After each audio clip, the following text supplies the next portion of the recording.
Have you ever seen that video where it shows local news people all saying like the exact same thing? That's it. So push their own personal bias and agenda to control exactly what people think. And this is extremely dangerous to our democracy. This is fucking scary. Yeah. This is the scariest. Well, that's propaganda. In December of 2016, Obama allowed UN Resolution 2334 to pass by abstaining. This was a historic move that used the Security Council to define the international view on Israeli territory. Work together to make progress in 3 areas that will define our times: security, peace, and prosperity.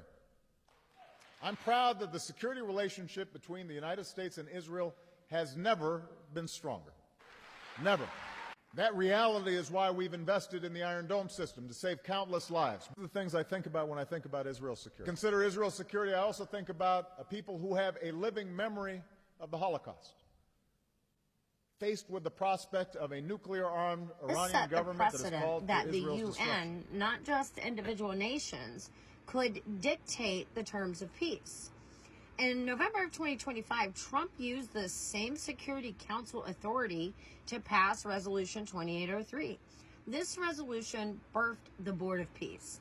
Without Obama's precedent of using the Security Council as a global architect for Middle East boundaries, Resolution 2803 would have lacked the international legal standing it has today.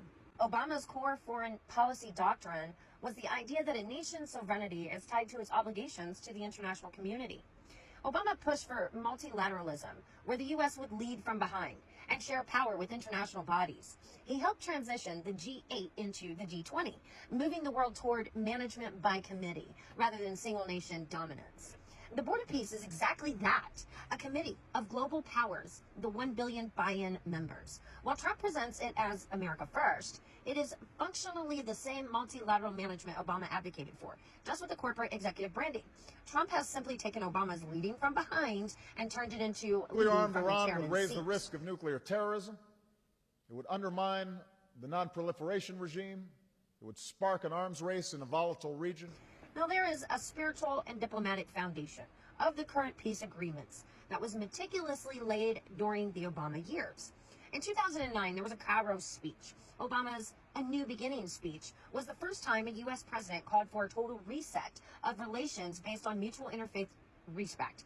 He spent years building a network of moderate Islamic and globalist leaders who are now the primary signatories of the Abraham Accords and the Board of Peace Charter.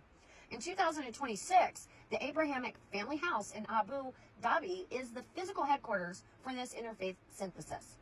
While Trump signed the deal, the globalist infrastructure of religious pluralism that makes it possible was Obama's primary diplomatic project for a decade. Anyone can argue that Trump is a heavy lifter. He is doing the hard work of breaking down the old secular U.S. system. But once the dust settles and the great nation has fallen or been struck, the world will return to the globalist blueprint that Obama designed. Trump is the one who sets the stage, but Obama is the one who wrote the script.